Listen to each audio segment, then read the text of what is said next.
Okay, so we're gonna start this session. The topic is Thinkers Corner Dialogues, and what does it mean to put people at the center? And my name is Patrick Wirschel. I'm the host for the session, and I'm gonna hand it over to our lovely moderator, Deepa Prahalad. Welcome. Thank you so much. It is my pleasure today to welcome you to this session with, I believe, a truly visionary leader, a good family friend, Mr. Nand Kishore Chowdhury. I think his story is very inspiring because he really embodies what it means to put people at the center in a very traditional business where he's been able to continuously innovate. Jaipur Rugs is an interesting model for many of the themes that we've been discussing over the course of the day, as many firms struggle to wrestle with this question of how do I consider society's needs at the same time that I manage business objectives. This model really challenges our view about who knowledge workers really are, what's possible. He's also been a pioneer in helping people work from where they are and creating opportunity and connection between many different sectors of society. Peter Drucker once famously said the bottom line for social sector organizations is transformed lives. What's, I believe, very inspirational about Jaipur Rugs is that they have put that principle to work about transforming lives in a for-profit context, really putting a business together in a very competitive space. And they have incorporated this at scale. They really have organized over 40,000 weavers in 600 villages around the world. They have a robust export business that goes to 65 countries. And they also have flagship stores in Milan, Rome, Russia, and China. And every year they produce over 6 million square feet of handmade rugs, which is a very complex production. Over 2 million asymmetric knots, 90 artisans touch each rug or are employed by the making of each rug. So I will briefly, before I introduce Mr. Chowdhury is the visionary and founder behind this, but before I begin, I want to just very briefly share my screen and a few pictures of the actual rugs themselves before we launch into our discussion.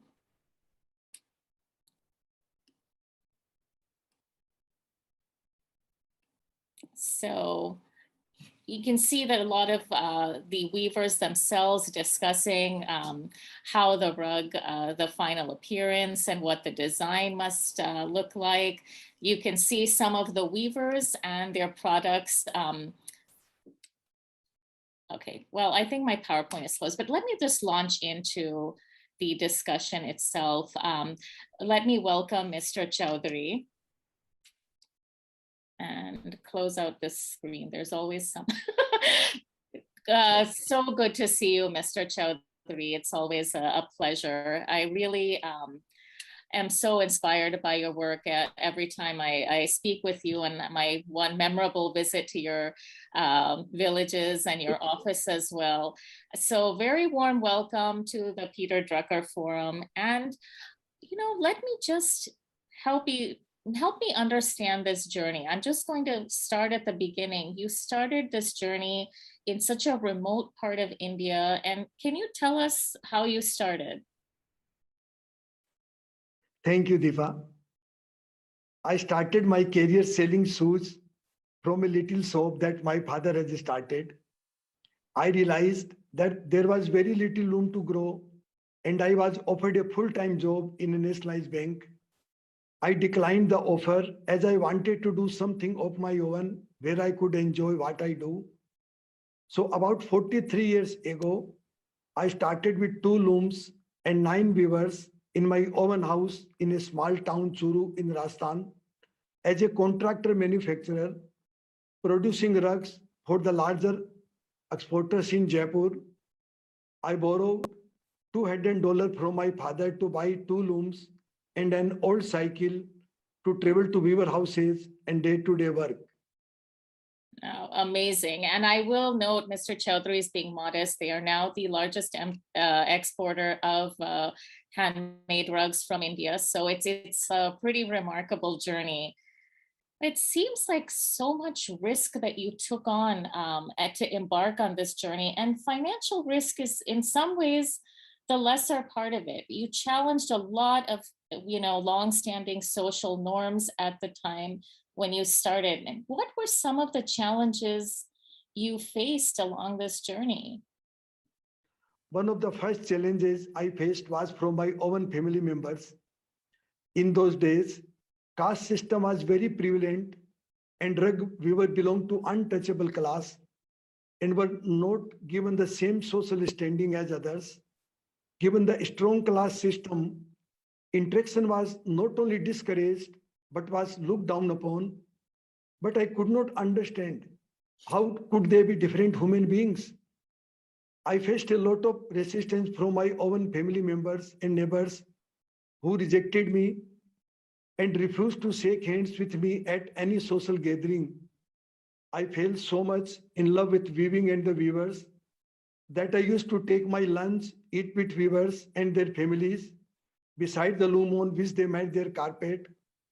I used to spend my entire day working with them and learned the basic of weaving, which helped me for the strong quality system we have till date of Jaipur rugs. I discovered and realized that some of the most beautiful rugs in the world were made by those who did not have the most basic rights in the society.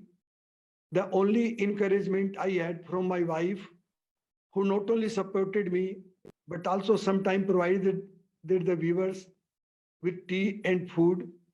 Within 2 years, I established 10 looms in and around my village in Rajasthan, and therefore I further expanded as a contractor for the next 8 years. After that, I moved to Jaipur to start my own exports. There was a huge demand of carpet, and I was looking for more weavers and found out that Gujarat government had trained a tribal belt of the carpet weaving. When I visited that area, I told by the local people that this tribal don't like outsider and they can harm you as well. I asked my close friend, Aile Cooper, and he said that they are the most innocent people in India and they have been exploited. Hence, they don't trust people from outside. So if you treat them with love, empathy, and respect, they will be your most loyal workforce. So I moved to Gujarat, where I stayed for 9 years. In this period, I have the opportunity to train and develop a network of about 15,000 tribal men and women in the art of rug weaving. Just in a matter of 3-4 years, they started to respect me as their guide. My interest of living in villages and being close to the nature made it easy for me to connect the tribal people and grow this business. No, it's just so amazing, and I think that some of these things perhaps were done out of necessity, but a lot of the lessons from your business are so relevant in the pandemic. I mean, what we've learned in this period of time is that a lot of economic inequality does affect different groups differently. And we've seen even in the West, millions of women who have had to leave the workforce because they don't have adequate support and childcare. So you were a pioneer of some sorts, even in the entire work from home concept. And women have really been at the center of this story. But not only as weavers, I think this is the interesting thing, is that really the decision making has also been very much led by women. You're the proud father of 3 daughters who are all very deeply involved in the business. And that's something that is not always the case in India. And I know that you have been very progressive in that manner as well. So let me know a little bit about how you've involved all your daughters and the role that they have in the business. I was blessed with 3 daughters and then 2 sons. in my society at that time, even now, girls get less priority than boys. My British friend Eilert suggested that girls are often more efficient and receptive. So my wife and I treated all my children equally, sent the girls to study in America, even though our family tradition strongly disapprove of sending a girl abroad alone.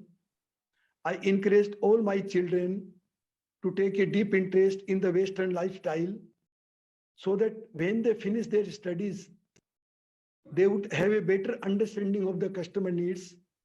I told them that I considered myself as a weaver, and thus they were the daughter of a weaver. And the weaving have become the biggest enjoyment in my life, and they should never forget this. My kids listened to me. All of them joined me in different areas of business as they had varied competencies. You know, I'm listening to you, and as much as I think, you know, people need to fully appreciate really the level of competition in this space that you chose. It, you know, the social aspect of trying to bring weavers in is noble, but this is a business that has very fast changing trends. There's a lot of competition from machine made rugs and other styles, and you've managed to not only keep pace, but actually grow and win lots of global design awards. So I know you spent 9 years in Gujarat and then you moved back to Jaipur. What are some of the new challenges you faced as you've kind of grown in this business? In 1999, I separated from my brother and started Jaipur from zero. I also established a company in USA to move closer to the customer.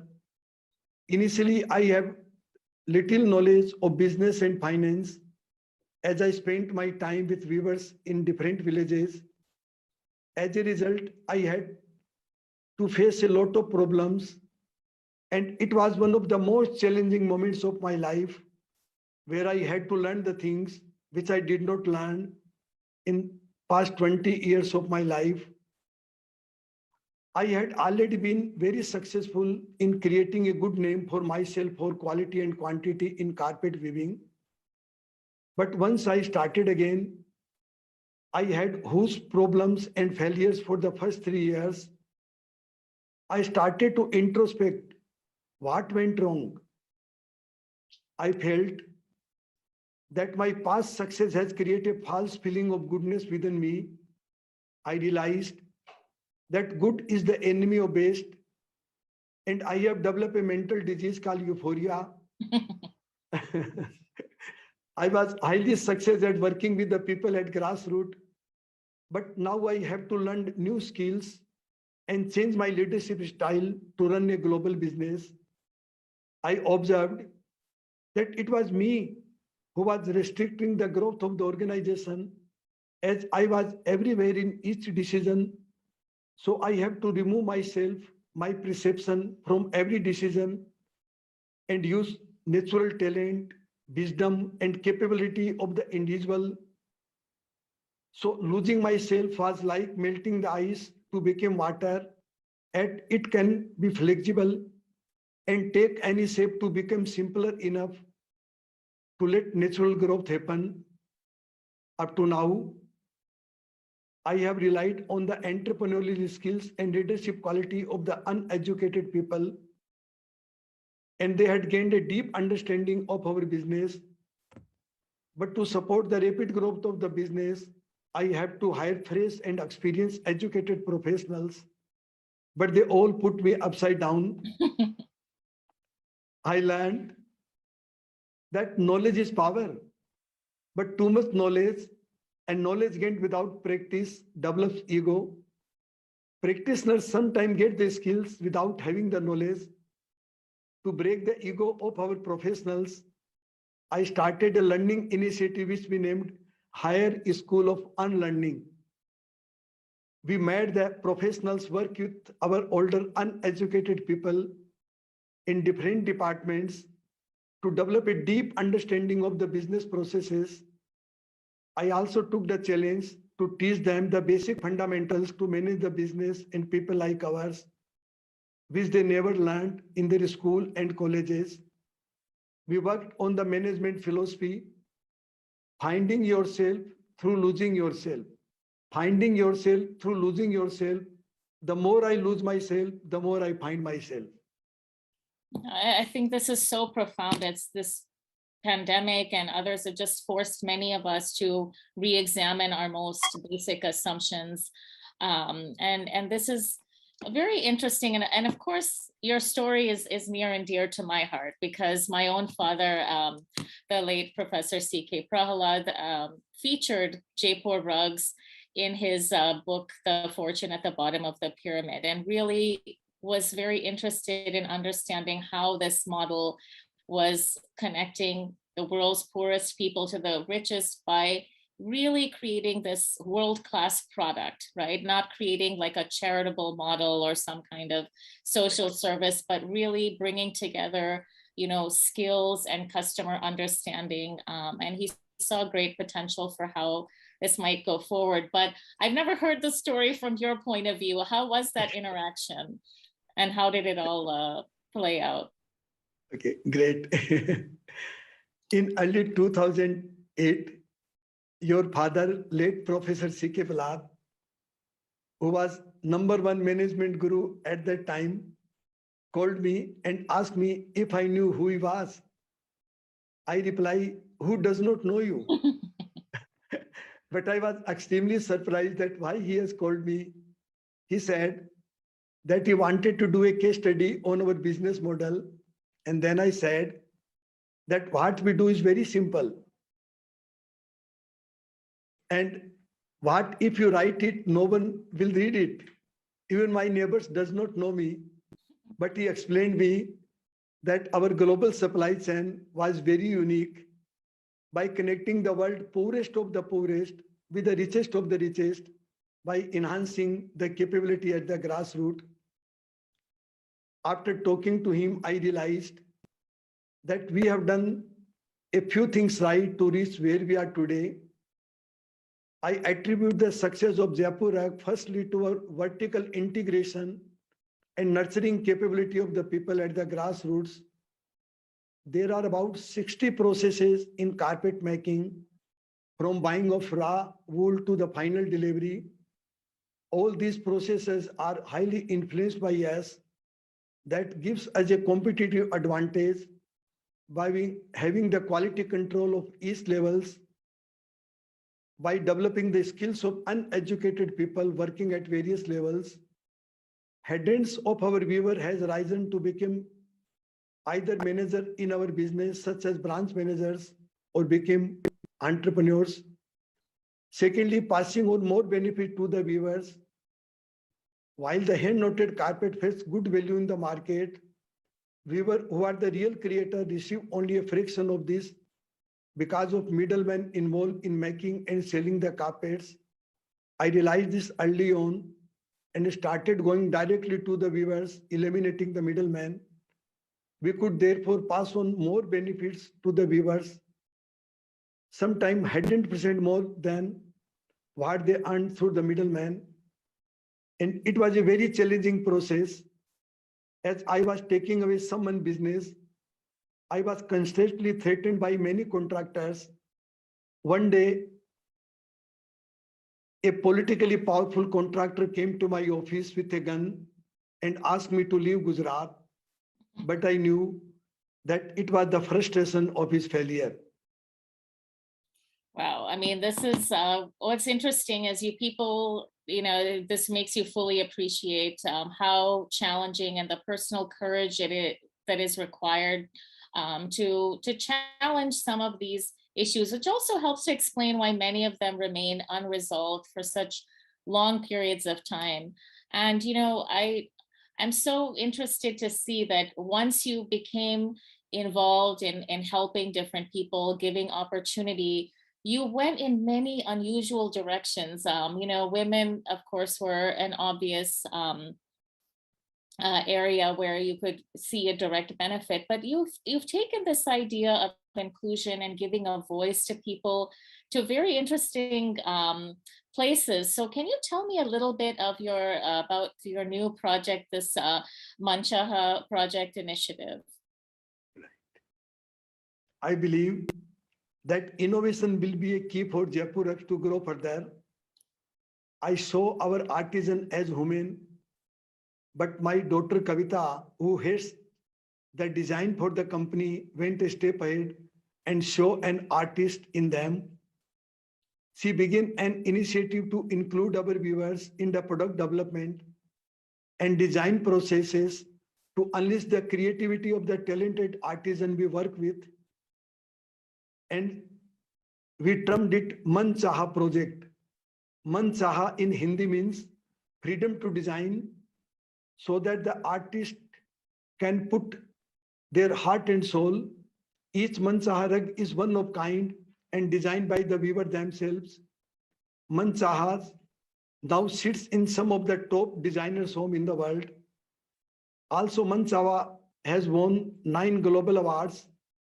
In 2017, one of the artisan Bimla Devi, who never been out of her village, never went to primary school, surprised the world with his simple yet magical design that went on to win the German Design Award. She flew to Germany to receive the awards. My future vision for Jaipur Rag is to create the best artisan proposition where each and every of our artisan will become the artist and shall be connected with the world of design. This shall allow the artisan to a greater share of the wealth they produce. Yeah, I mean, I saw that during the day I visited. You could see that that creative process is so infectious.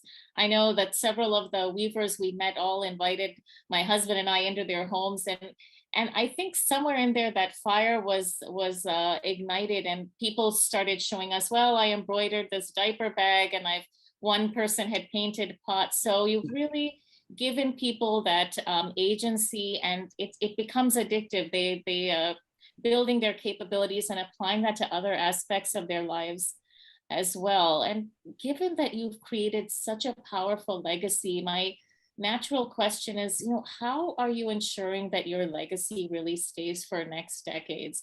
This is such a precious art form that you've preserved, but also built upon. And also in terms of your business legacy, how do we get leaders to understand these foundational principles and make sure that the spirit is kept intact through whatever ups and downs that business presents and competition may and bring to us? What's your advice to entrepreneurs on creating this type of culture? I came across a new research by Bain & Company that is called founder mentality. The research explains that out of 1 million founder driven companies, only 2 companies crosses $100 million revenues. Rest of the companies remain small or die because they are unable to define and communicate the core of the business, founder vision, and his style of working. Over the period of time, they stopped listening to the front line working with the customer and grassroots people, which the founder understood when he started the business. Some of the highly successful company that has been able to retain founder mentality are Nike, Starbucks, and Legos. When the second generation joined the business, new capabilities are added, which gives a huge scale to the business. However, the second generation and professionals are disconnected from the front line, which leads to the complexity in the business. Thus, the growth is not profitable and sustainable. The research says that frontline at the grassroots are the doers. They are the kings. They are the heroes of the business. While people at the corporate office sitting at the top are thinkers. Thinker's job is to make doers' life simpler, to help them enhancing their capabilities and skills. and doer pay the salary to the thinkers. Founder core values, his leadership style, his way of working should be documented, and his values should be made into non-negotiable so that the next generation of leaders and professionals don't dilute these values. This will help the next generation of leaders and professionals to scale up the business by maintaining simplicity and focus. Authority and decision-making powers are concentrated at the top of the organization pyramid. When we turn the traditional hierarchical pyramid upside down, the front line at the grassroots and weavers are empowered with greater decision-making authority and freedom of action, while the thinker job is to make the strategy pulled up, not the push down, which is a democratic way of doing the business. Furthermore, I see Jaipur as a platform to emotionally connect the end consumer with artisan, and this shall lead the utmost level of dignity of our artisans.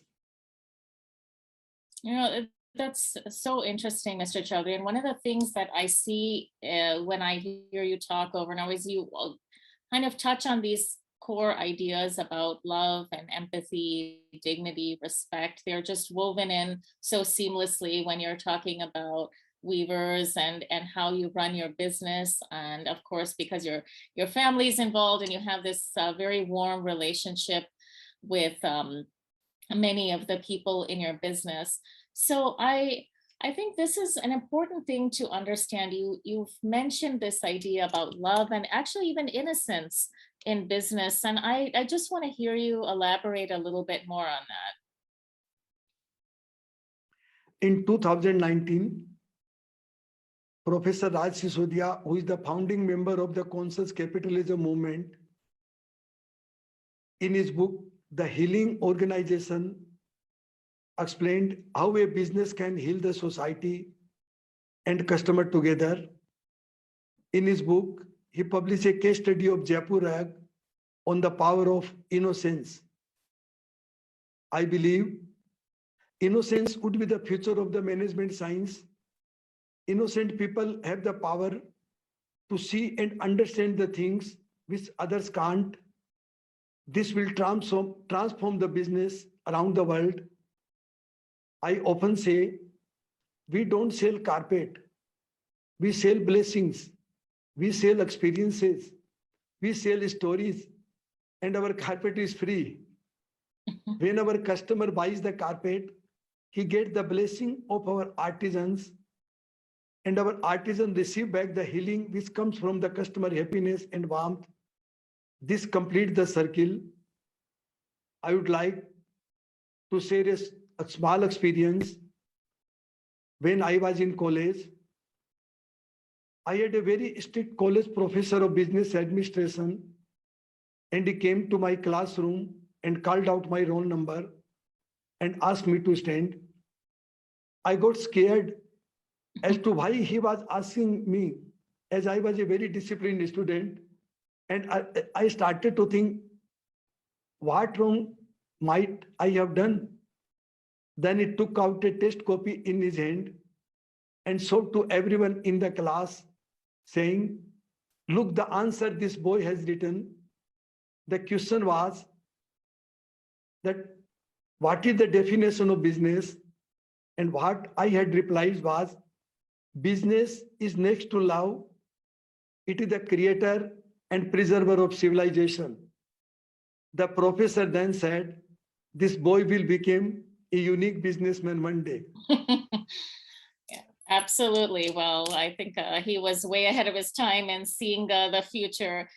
Well, you know, this is the really interesting a piece is that you've even been referred to, people have gone so far as to refer to you as the Gandhi of the carpet industry. I think many artistic traditions, as much as we appreciate the end product, the reality is that the means of creation are often very exploitative, and you've really turned that on its head. And you know, you've gotten this very interesting nickname as the Gandhi of the industry. And you've elaborated a little bit, but why have you stuck with this model? And now that you've shown an economic model of weaving, why have you stuck with this idea of having your workforce as primarily women? One thing I learned was to appreciate the wisdom that people at the grassroots generally have. Women manage home, food, children, and budget, and still take time to weave the carpet. They are probably some of the best managers in the world. Women are disciplined, good listeners, and make better quality. So it makes sense to employ more and more women in our business. It's amazing. So I see there are some questions coming in, which I would love to ask you. So one of the questions that we have here is that people wanted to elaborate and hear more a little bit on your philosophy of this idea of losing yourself. Kind of what does that lose yourself to find yourself, I think was the phrase you used. What does that mean? And are there some concrete examples of how you've put people through this process, or what was the process like for you? Yes, because when I employed the educated people, I found the biggest problem is that the people think that I know everything, I have the knowledge, and it is the burden. And they create an image of themselves that they know so much.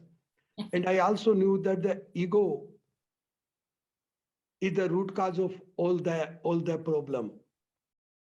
So I started thinking about my own ego and about the ego of my problem.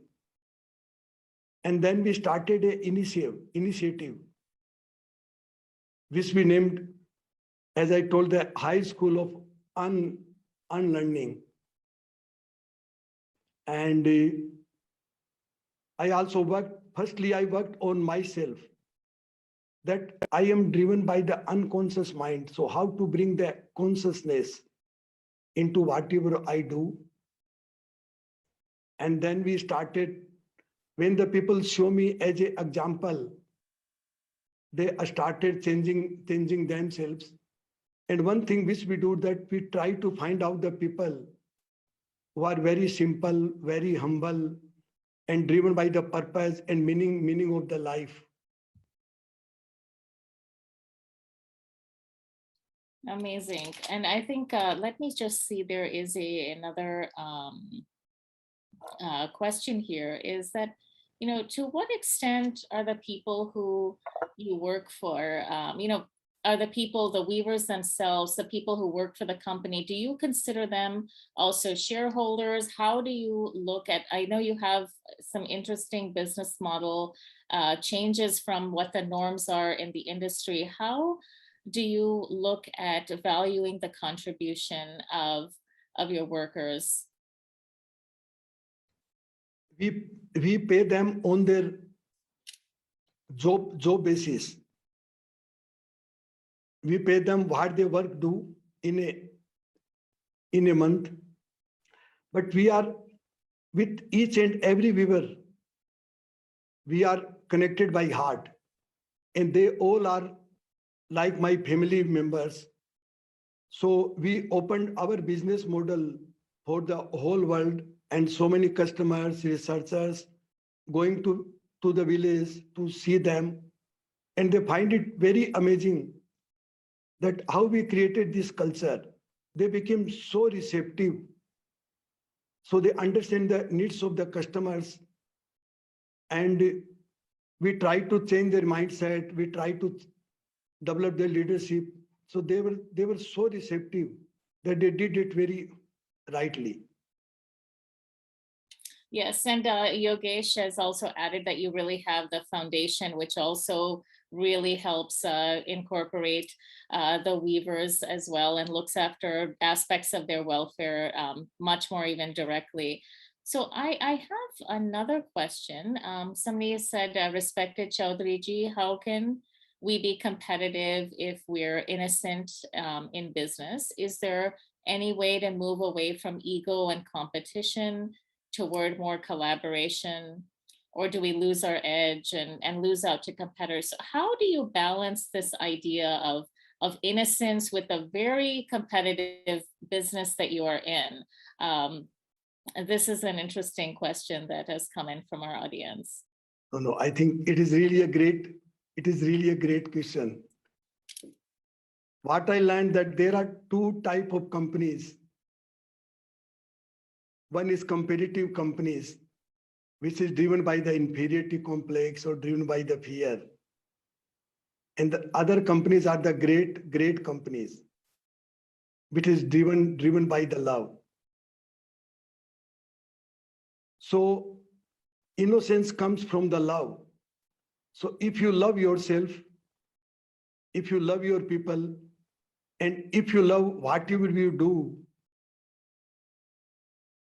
it means you are going deeper and deeper into your core.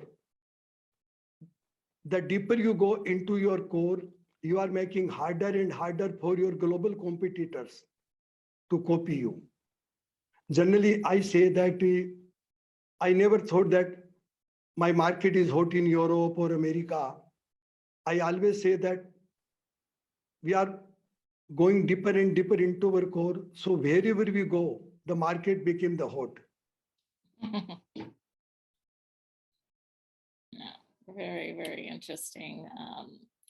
I think, I just want to take a minute and go back and say that, there's been so much innovation in the designs themselves. And, really, how have you approached that and incorporated that into your business? Because this is a very fast moving business in a sense, because home has almost started to keep pace with fashion and others in terms of the speed at which preferences change. And how are you communicating that and bringing that into weavers who traditionally learned patterns through song and through things that have been passed on through generations? This is must be a very interesting challenge for you, and I would love to hear more about how you deal with it.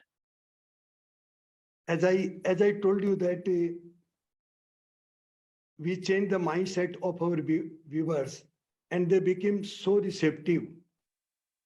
So they are always open to hear and change themselves according to the changing needs of the customer. And my daughter Kavita, who is a very good designer, she keep an eye what is going on, what will be next. So our customers, so what the changing needs of our customers, our weaver are always ready. And my daughter Kavita give them the exposure, she explain them about the needs, and they receive it very well. So now we have taken so many more and more creative people from the design colleges, and we have learned how creative our weavers are. And so now we are in a process of co-creation for the innovation. So we are including the end consumer, interior designers, Indian designers, and weavers for the co-creation. Yeah, this is what I find so fascinating, is that I've always been a big interior design fan, but you can really see, Jaipur rugs represented in very modern homes all the way to very traditional. So it's a really a fascinating idea. And I do know, though, that you have gone through periods of very intense competition from, kind of these hand tufted rugs, which are much less labor intensive and also machine made, of course. And so I'm really interested to see how you thought about that, and how you actually manage to still preserve a lot of the work that you've done in the community while still meeting the demands of the market. I think my son Yogesh is the Yes, best please, person to answer the Yogesh, question. go ahead. Yeah, so I think what has happened is, the market has gone through different cycles, and it's taken us a little bit of time to discover the core of the business. And now what we've learned is that to stay competitive, and still keep producing the core products which are hand knotted. We're just introducing a lot of changes, as my father said, right? So one is in the design side, so introducing things like Manchaha, but then also we're getting global designers to design product which kind of take it to that certain value of moving it from just a rug on the floor to something which is more art. And I think over the last few years that's really taken in our hand knotted and core business continues to grow more than any other business. The cheaper product like Tufted and Machine, there's a lot of competition there. But in the finer product lines, I mean, fortunately the competition is reducing because it's getting harder and harder to produce some of these rugs and make good quality. So we continue to invest in the core, and it's giving extremely good results with the branding of the business. Absolutely. And I think I have time for just one final question before we wrap up. Or I think actually we are almost at that 2-minute mark. I'm seeing the thing from, so I would just love to thank all of you again, thank the audience, and thank you, Mr. Chaudhary and Yogesh, for being here. And I'm just hoping that more people study businesses like yours, and more importantly, get excited to start businesses like yours from the ground up, because I really feel this has shown a model where compassion and results can coexist and be scaled. And I know that unfortunately I didn't have time to discuss that at length, but this model has actually been exported to other countries. Different governments have asked Jaipur Rugs to share how they organize people and apply that model not just to carpets, but to other sectors as well. So I think this is the bottom line, that wherever you start, really creating processes around everything from how you actually create the